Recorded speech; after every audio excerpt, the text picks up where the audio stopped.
Good evening, ladies and gentlemen, and welcome to another episode of The Package Tourist, hosted by yours truly, the Package Tourist and the magical mystery tour called life, Matthew DiBiase. Tonight's guest is New York Times best-selling author John Pessah. John is one of the founding editors of ESPN, the magazine, the fastest to 1 million subscribers in magazine history, which has received a Pulitzer Prize nomination for writing and editing an examination into the role of racism in Major League Baseball. For over 45 years, John has written articles on sports and business journalism while serving as the assistant managing editor and sports editor of Newsday and the sports editor of the Hartford Courant newspaper. John also became deputy editor of ESPN magazine when he directed an award-winning investigation of the rise in steroid use in baseball. In 2015, John released his first book, The Game, which examined the key power brokers who made Major League Baseball a multi-billion-dollar business. Then, in 2020, he published Yogi, A Life Behind the Mask, a critically acclaimed masterpiece which many experts consider to be the definitive biography of Yogi Berra. Tonight, we will be paying tribute to John's magnificent writing career. John, welcome to the show. It's a great honor and privilege to have you here. I'd like to start off the show by asking you, let's talk about your first book, The Game, Inside the Secret World of Major League Baseball's Power Brokers. What led you to write about that topic? First, hi, Matt. It's a pleasure to be here. Love talking about sports. Love talking about writing. So this is really a treat. I grew up in sports journalism where baseball went on strike or had lockouts and acrimonious labor situation for decades. In fact, when I moved to Newsday, there was another strike in 1990 that sidelined the game. So that part of it always fascinated me, the personalities and how that worked, and really that led us to wiping out the 1994 season, which as a Yankee fan, that was one of the best seasons that never finished, and looked like Don Mattingly was going to make it to the World Series for the first and only time in his career. Tony Gwynn was closing on 400. Matt Williams was chasing Roger Maris, and they just ended the season. And which I never thought would happen, but did. And, that kind of led us from, 20 more years until they finally solved their problems. And part of the solution that put the game back on its feet after two really bad years of attendance and fans, the following just flagging was, of course, steroids. And how that supercharged the interest in the game. Matt, there was one day where my mother-in-law, who's now 96, not a baseball fan, but called me up one day and said, John, Sammy Sosa just hit another home run. I mean, everyone in America was caught up in the home run ball, which was fueled by steroids. So there was just so much to dig into. So that's what brought me to the subject. Okay, John, during the course of your research for The Game, who were the key movers and shakers that really helped expand baseball's rise as a business in America? Well, the three people I focused on were Bud Selig, who was, if you look at baseball as the three parts, there's labor, there's the owners, and then there's the New York Yankees, which is the economic driver, not just for the money that comes into the game, but George Steinbrenner, the way he ran the team, set the salary scale for the game. And so those three people really, the dynamic between those three people really shaped baseball at a critical time. Free agency changed the game, and the owners, like to portray strikes and lockouts as having to be a battle between players and owners, but really what it is a battle between owners like George Steinbrenner in New York, who, has massive resources, and Bud Selig in Milwaukee, the then smallest market in baseball, who couldn't compete.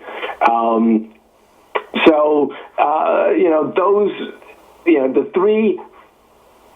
I'm sorry, and then Don Fear being the very aggressive, very smart leader of the players.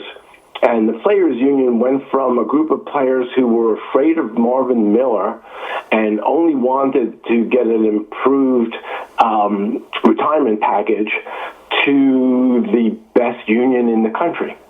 And how smart they were in organizing their players and keeping them together, and getting their fair share of the profits of the business, which frankly in America doesn't happen all that often. Yeah. John, when you were researching the game, what was the biggest surprise you uncovered during your research?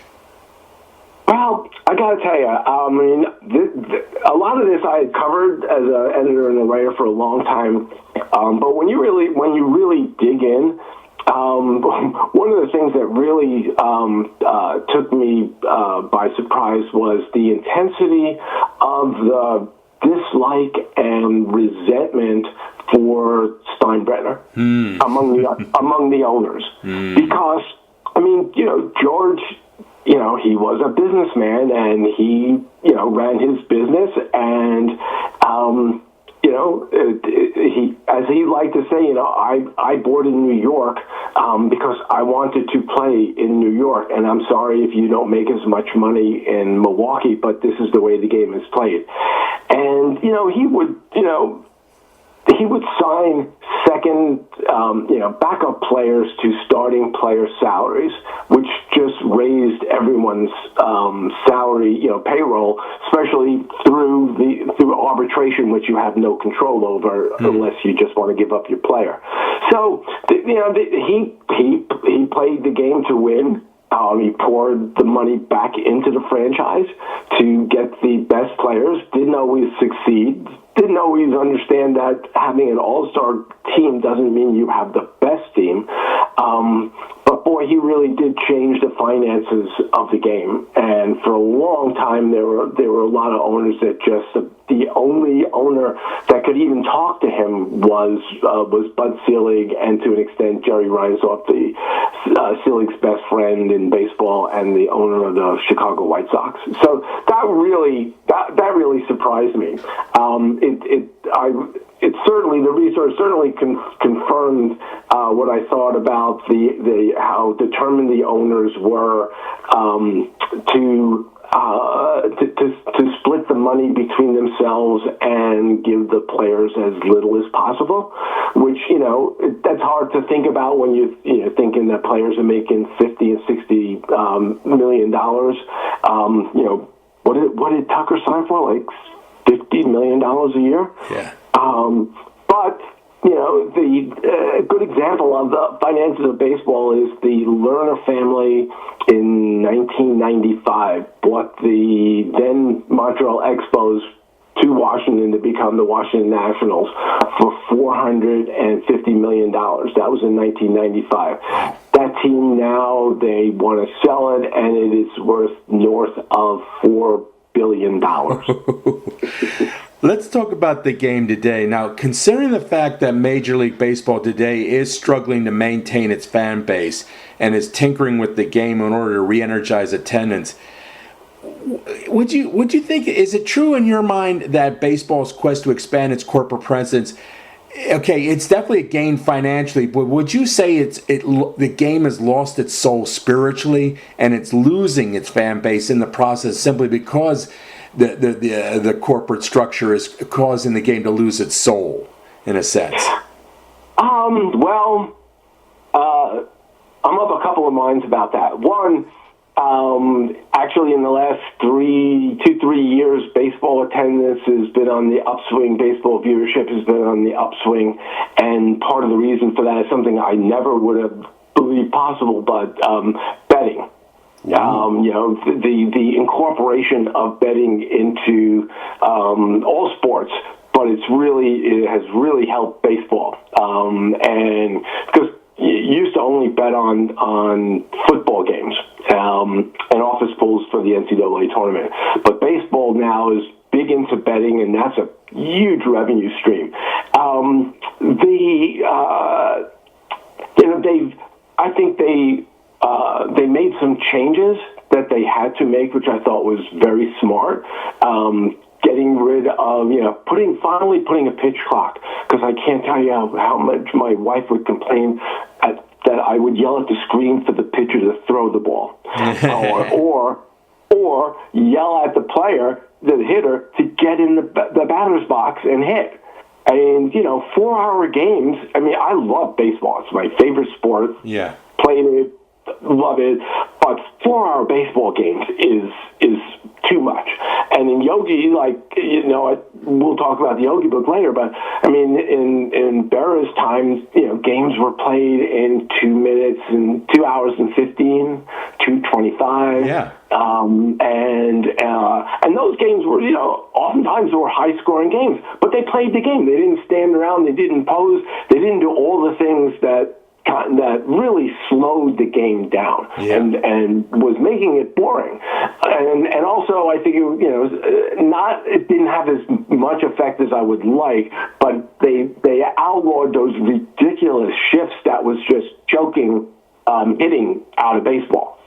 And so I thought that was a really good move. Not crazy about the ghost runner idea, but I'm surprised how much I actually do like the pitch challenge, because I think it's become the balls and strike calls.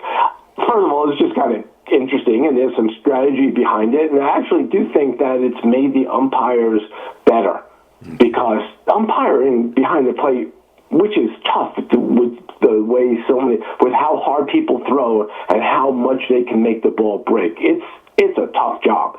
Okay. But they were missing a lot, and it was frustrating. It was frustrating watching Aaron Judge for 5 years having a strike call when the ball was 4 inches below his knee. I think they've made some really nice changes. I do miss, I loved the old Yankee Stadium, and new Yankee Stadium feels cold to me. And I'm also, I was a sports editor for a long time, and it was also the first NBA editor at ESPN Magazine, so I've been around lots of sports. And, you go to an NBA game and you expect cheerleaders, you expect lights, you expect music. You go to baseball games, at least I like to think of going to baseball games as going to the park, and it's green. I will be 74 next week, but I have to tell you, every time I walk into a baseball stadium, when I see the field, it just takes my breath away. It's just so beautiful, and to start, to have the scoreboard lights flashing and the lights all around and the music, and to where it sounds like I'm at a basketball game, not a baseball game. Yeah. So that's the part, to be honest, and I've told that to several, lots of owners and GMs, and, maybe that's what you think you need to do to attract the 20-year-olds and the 30-year-olds, but, you're not the NBA. Yeah. But, it's their business, so, they run it the way they see fit. But I do think, I think baseball has become a little more interesting with the changes, and I'm also lucky I get to watch Aaron Judge here in New York, and he's just an unbelievable player. Okay. John, what is your sense of the labor talks between the players and the owners? Because there's talk about a potential lockout next season. Do you think it can be avoided, or you think it's inevitable? And also, do you believe a hard salary cap will finally be enacted despite the players' protests? Right. Well, the owners want a hard cap, no question about that. They think the Players Association is weak, and on a relative scale, this is definitely the weakest leadership and the weakest I've seen the Players Union since I've been following baseball, which is a long time, and since the union started. The people in, I think everyone in baseball assumes there will be a lockout because they'll at least test. The contract runs out, I think, December 12th. And they'll at least test to see, they're going to put a hard cap on the table and see how far it goes. I've talked to people inside the game who say, the owners are united enough that they'll sacrifice a year. I can't believe they would take, as a business, that you would take their product off the shelf for a year. Yeah. Especially when there's so many other options. That would be a really, really bad mistake, in my opinion. Yeah. But, can I see them pushing the players and thinking the players will break? Yeah. Can I see the players breaking? I can. I'm not saying it's going to happen. I didn't think that way back in the Don Fear, Michael Weiner days. And when you had players like David Cohn and Tom Glavine and Cecil Fielder and Don Baylor who really kept the union in line. But it's also become a very different players union. I mean, you didn't have a huge Asian group of players. You didn't have, now the game is 33% Hispanic, and they have a whole different outlook on this than American players. Yeah. So I do think there will be a work stoppage. I still can't believe there'll be a salary cap, but it could happen. Okay. Let's have a little change of pace now. Let's talk about your second book, John. Of all the historical figures, all the great baseball legends you could have written about, what led you to write about Yogi Berra? Well, that was supposed to actually be a book about Dean Smith. And I was really interested in the book. I'd actually sold it, but I kind of felt like that was going to end up being a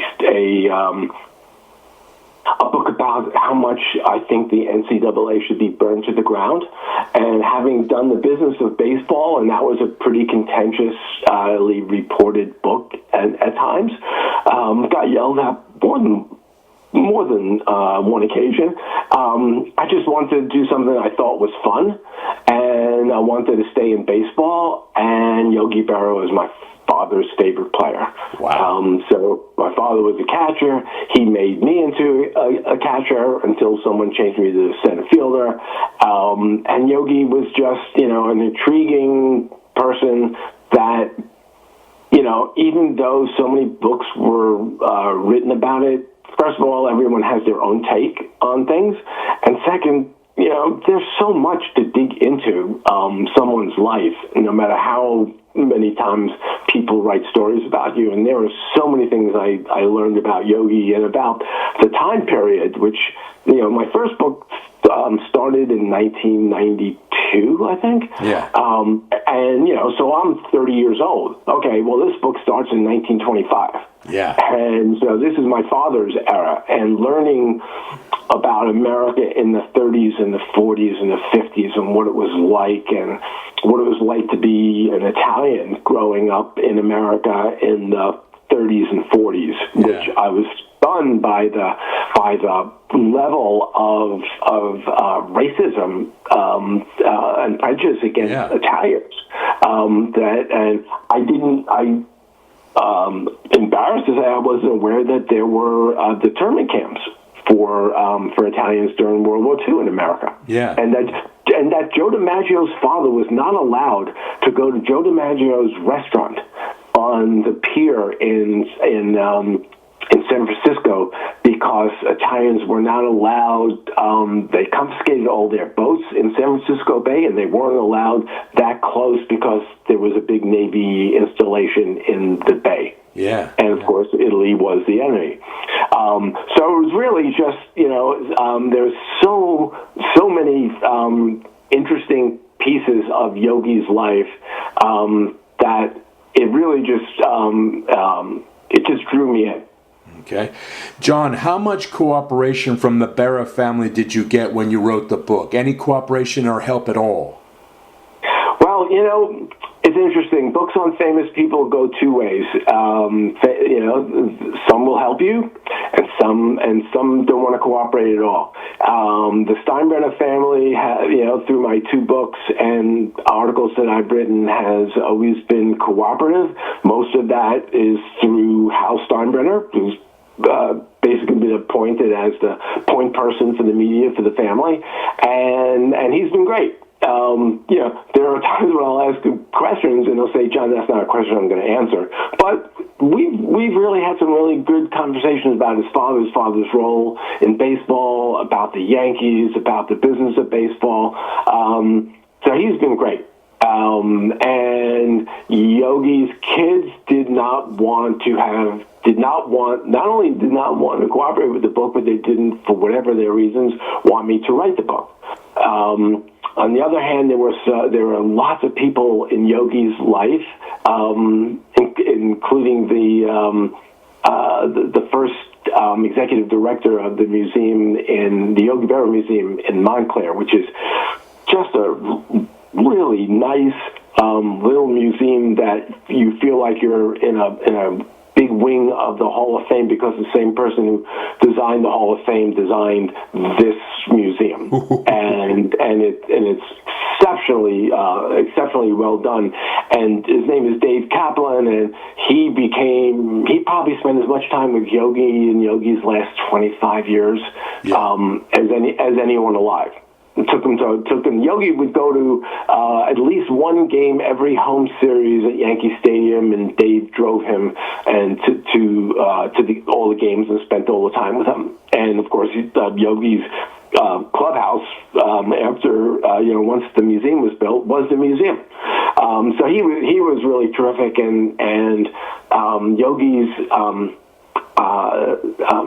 sister-in-law. Her name is Bonnie, who is Yogi's wife's younger sister. They were lookalikes, and she just walked me through what Yogi was like as a 20-year-old, dating a sister, and and just took me through the whole arc of his life, outside of baseball. And she was terrific.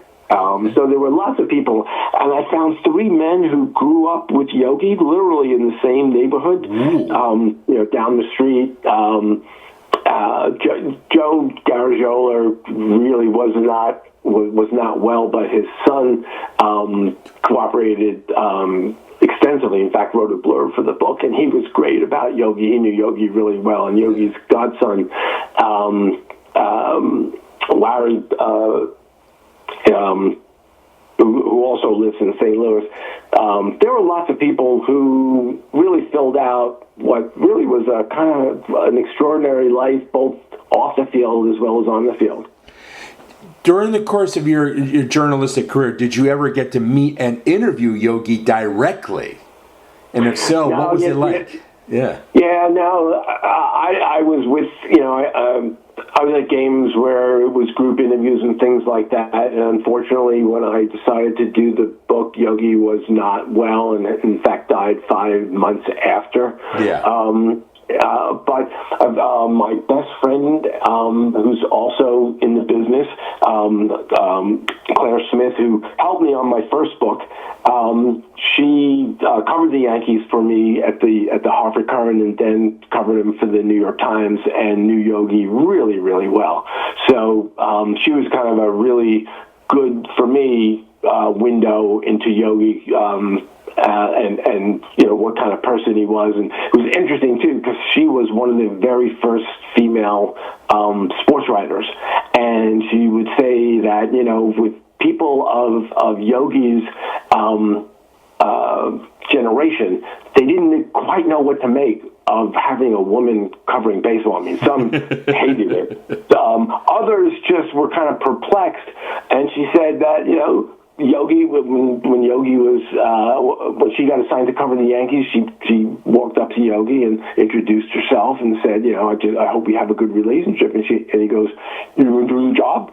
And she said, "Yeah, of course." He goes, we're going to have a great relationship. And they did. And, he just, he didn't have a lot of errors, and he didn't, he took people for who they were. Yeah. Yeah. John, what was the biggest surprise you discovered while researching Yogi's life? On the light side,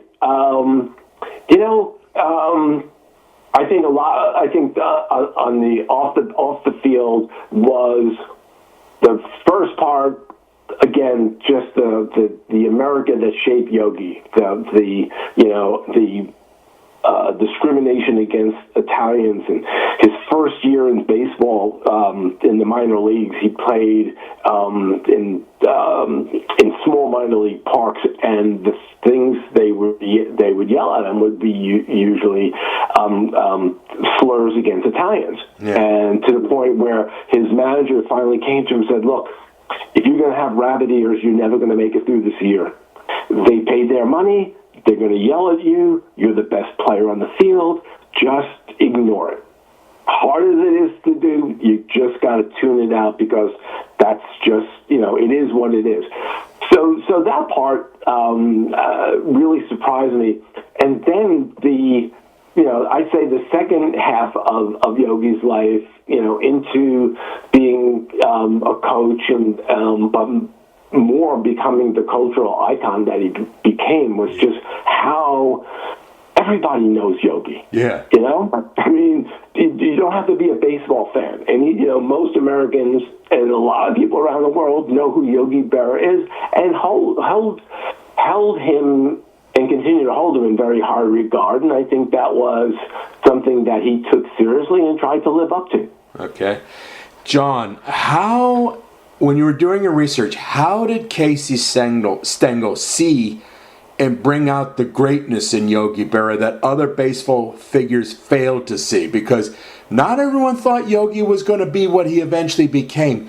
What did Casey do? What did he do? What is your theory? Well, here's the facts of the case. Yeah. Yogi's first year, he was a god-awful catcher. Yeah. The pitchers loved his hitting, loved the kid, did not want to pitch to him. Yeah. He was terrible. I mean, he would make mistakes, like, how when, a catcher frames the pitch and they'll take an outside pitch and they'll pull it in, to fool the umpire into calling a strike. Yogi would stab at the ball, so he would take strikes and take him out and make him balls, and he couldn't throw. He didn't block the fight very well. I mean, he was just a terrible catcher. So by the end of the year, even though it was really obvious that this kid was going to be a really good hitter, all the stories were about him coming back and playing left field. Yeah. And he was going to be the starting left fielder. But the manager of the Yankees, Bucky Harris, didn't get along with George Weiss, the general manager. Weiss fired him after he didn't win the World Series in his second year, and brings in Casey Stengel, who, like Joe Torre, not exactly, regarded as a genius in baseball. I mean, he managed a bunch of teams. I think the highest he ever finished was sixth in a 10-team league. And the Yankees bring him in, and he looks at Berra and he goes, "I got a left-handed hitter in Yankee Stadium who could absolutely just kill the ball. Yeah. And if I can make him into a serviceable catcher, because catchers didn't hit back in those days. Yeah. Your job was to call pitches and to catch. Then I'm going to have something special. So he brought Bill Dickey in and told Bill Dickey, see what you can do with him. And Dickey took him for 2 hours a day, every day after practice. But early on, it wasn't going too well in the first day or two, and Dickey told Yogi, he goes, "I don't think you're taking this seriously. If you don't want to do this, fine, we don't have to do this. You don't have to be a catcher. You can play left field. But if you want to do this, you're going to have to put in the work." And Berra just took that as like a huge challenge, and it was like the daily story in the press. Where's Yogi going to play? Where's Yogi going to play? Where's Yogi going to play? And Dickie kept saying, I'm not, not ready to say, not ready to say. By the end of spring training, he said, Yogi is not going to be a good catcher. He is going to be a great catcher. Yeah. And he became, terrific behind the plate, terrific throwing, runners out. But the thing that was really impressive is that Casey Stengel didn't come to pitchers' meetings. It was Yogi and the pitchers. And it was Yogi handling, the most temperamental, high-strung athletes on a baseball team are pitchers. And they all have different personalities. They all have different ways of pitching. And the person that coordinated that through all those winning seasons was Yogi Berra. Okay. And Yogi would catch, Stengel would catch him back-to-back doubleheaders. Both ends of the doubleheaders in August and September. Yeah. He would catch like 100, and they played 154 game schedules. He'd catch 149 games. Yeah. And the writers would ask him and go, because the Yankees had several all-star catchers that came up to the minors, blocked by Yogi, went to other teams, became all-stars. So writers would say, so why do you play Berra so much? It's a grueling position, so on and so forth. And he goes, well, when I play Mr. Berra, we win titles. Yeah. So I'm just going to keep playing him. And, he wrote them, and they had a great partnership together. And, he absolutely saw, hoped. And then Dickie made it come true that Yogi could become a good catcher if someone showed him how to do it. Yeah, I'd just like to say to the audience that before the arrival of Yogi Berra, Bill Dickey was the greatest Yankees catcher of all time. I mean, he was a key part of the Yankees dynasties of the 30s and the early 1940s. So talk about a great teacher, passing on greatness from himself to Yogi Berra. That's a key reason why. Bill Dickey was a genuine Hall of Fame catcher in his own right, ladies and gentlemen. So getting back, yeah. So to finish the answer to your question, now, I grew up in the '60s in New York. Like any baby boomer baseball fan, Mickey Mantle was your idol. Yeah. And I'd always looked at the Yankee Mount Rushmore, and most people do. It's Babe, it's Gehrig, it's Joe D, and it's Mickey. And when I finished this book, which took me 5 years to research and write, when I finished it, I'd say probably by the third year or so, I started going, you know what? There's got to be, it's got to be 4 and 4A, and if I can only have 4, I think I'm bumping Mickey, as hard as that is to say, and I'm putting Yogi there. Yeah. Because Yogi was the backbone of 5 straight World Series. Yeah. Just at the hardest position, guy hit in the clutch, hit for power, hardly ever struck out. Great defensive catcher, handled the pitching staff. It's like, wow. This guy was basically a manager on the field. Yeah. When he was So, yeah, I didn't. I only got to see Yogi as an outfielder and an occasional catcher. 1960 was the first year I really remember baseball, and I was 8 years old. So I didn't get to see him as a catcher, but boy, when I started reading and then talking with people, he was something else. Yeah. He was an unbelievably good player. I think that the fact that he is such a cultural icon actually takes away from the people realizing how great of a baseball player he was. Yeah, I think I would go so far as to saying that, amplifying what you were saying, I think Yogi was the true heart and soul of that Yankees dynasty, because when you think about it, he and third base coach Frankie Crissetti were the sole constants of that Yankees team from 49 to 64, because others came and went. Joe DiMaggio retired in 51. Mickey didn't come until 51, but it was Yogi and Crissetti. They were the constants, and of course Yogi was the player. I mean, his last season as Yankee with a player was 63, and then he became manager in 64, but he was always that sole constant when you think about it. Yeah. I agree. I mean, he was just as probably more important to the Yankees, and again, it's hard to say, than Mantle was. Yeah. John, I got to ask you this: for Yogi Berra, so many of his lines are in Bartlett's quotation. What is your favorite Yogi Berra saying? Okay, so I'll give you, and then I'll give you the reason. When you get to the fork in the road, take it. And the reason, and like so many of the things that he said, and let's understand that Joe Garagiola played a big role in coming up with a lot of yogiisms, as did other people. But he did say these kind of things, and the reason that it makes me smile is you go to his house in Montclair, New Jersey, and you take a road, and there is a fork. Either way you take it, you end up in the same place. It meets further down the road, and then there's Yogi's house on the left. Yeah. So it made sense, and it's funny. Yeah, beautiful. Okay, John, let's talk about you now. Where were you born and raised? I was born in Brooklyn. I was raised mostly on Long Island. My parents moved out in 1957, which is pretty much when people from the boroughs started moving out to Long Island. I grew up in East Meadow, which is next to Levittown, which everyone's heard of, and it really was. I mean, Long Island was for a kid.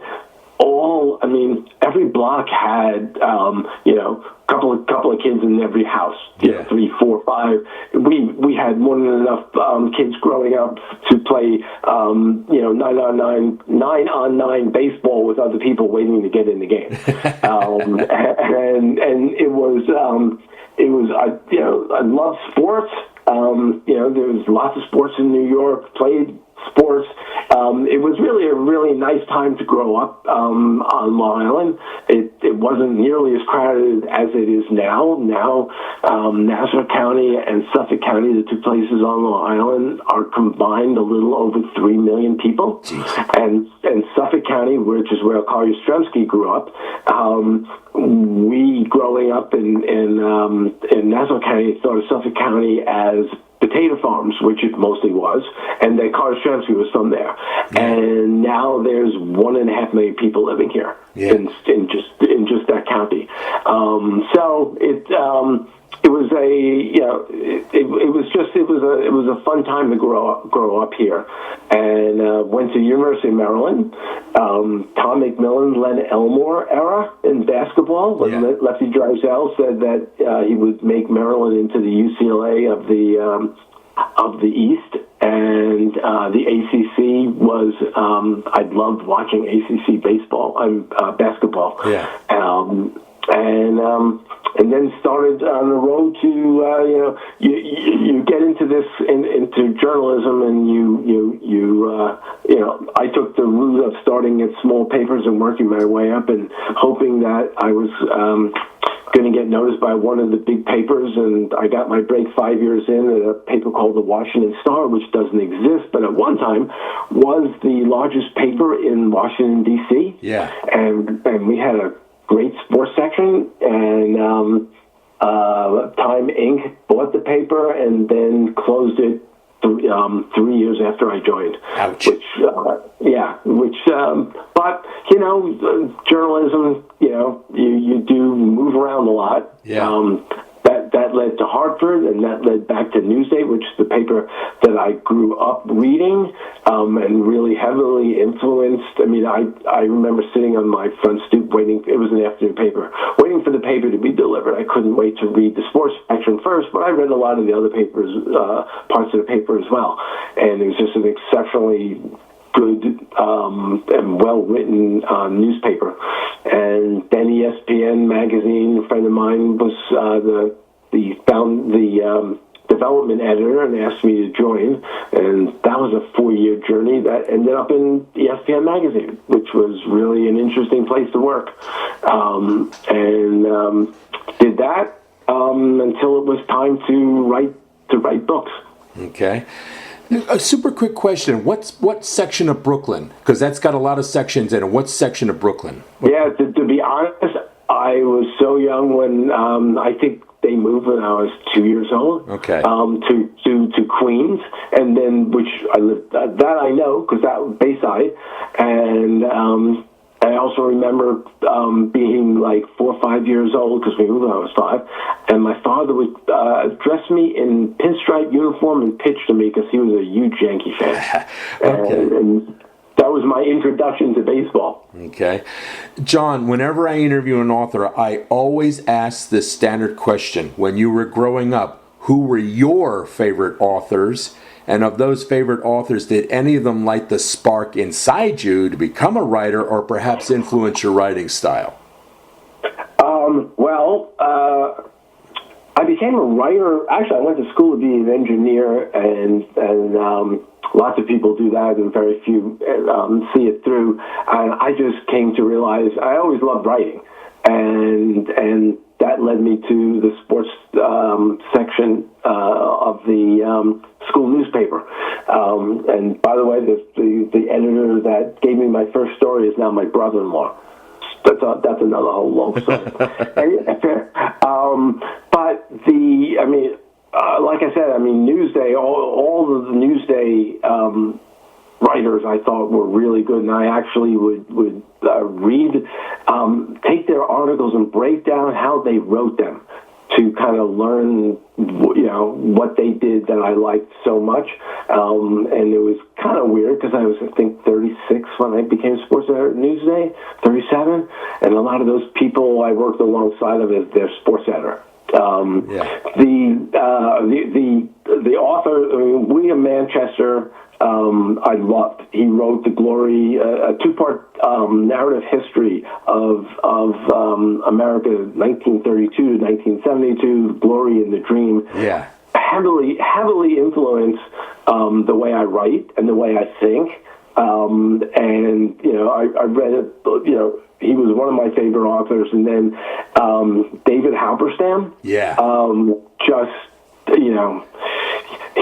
He was the one who convinced me that you could go off on tangents, and then bring it back and still keep a narrative going, and that's kind of important if you write 500-page books, which both of mine are 500 pages.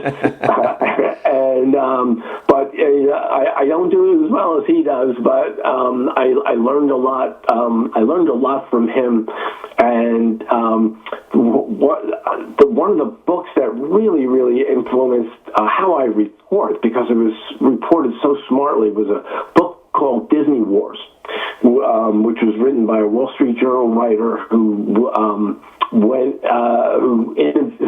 did the Michael Eisner era at Disney. And it's hard for people to think, but before Michael Eisner took over Disney, Disney was on the verge of disappearing. Jeez. The company was going the way of Sears. And you don't think institutions disappear, but they were on the verge of disappearing, and he made them into a powerhouse in his first 10 years, and his second 10 years were consumed by paranoia. And the reporting was just so terrific that book became a real textbook for me on how to report. Okay. So yeah, don't laugh. And if there's one writer right now that I despise because he's so good, is Aaron Sorkin, who is just so good at everything he tries that he drives me crazy. But don't laugh. You and I have something in common. I, too, grew up admiring William Manchester, his book American Caesar and The Last Lion and a couple other things. And also Halberstam, The Powers That Be, The Best and the Brightest. Oh, yeah. The Reckoning. Yeah. John, please tell our listeners, where can readers find your books? Do you have a website? I do, but the best way is to just Google my name. It's JONPESSAH, and you Google that with Amazon, and it'll take you to my Amazon page, and both of my books are there. Last question, John. What is your next book project, and when can we expect its release? Well, that's interesting. I've really been toying with an idea that I'm of a scripted series that for baseball that I would love to sell to Netflix if I can do it right. Competing with that right now is I've just gotten hugely involved in local politics. Ooh. With everything that's going on in this country. I think, journalism, it used to say, newspapers was writing history on a daily basis. Yeah. I mean, we're living through, no matter what part of the ideological scale you fall, it's hard to not think we are living in extraordinary times. Absolutely. And it's hard for someone like me who has spent, I can't believe it's been this long, but more than 50 years writing about the world around me, and I really use sports to write about culture and write about business and write about the inner dynamics between people. And right now we're just living in such an extraordinary time that I'm trying to figure out how can I tell this story. Yeah. John, well, let me know whatever comes out. I want you on my show again, okay, John? Matt, absolutely, and I really appreciate it. Thank you very much. Thank you, and God bless you. You take care. You too. Okay, bye-bye. Stay tuned, ladies and gentlemen, for next week's show where I'll be interviewing author Doc Richter. And I'd just like to tell my listeners that my book, Patriarchs of the Dugout, Baseball's Greatest Managers, is available at Amazon and only at Amazon. It's not available in stores. Please just type in my name, MATTHEWDIBIASE, and you'll see it. It's on sale and will stay on sale for the rest of the baseball season. Again, Patriarchs of the Dugout, Baseball's Greatest Managers. Go out and get it. Thank you and good night.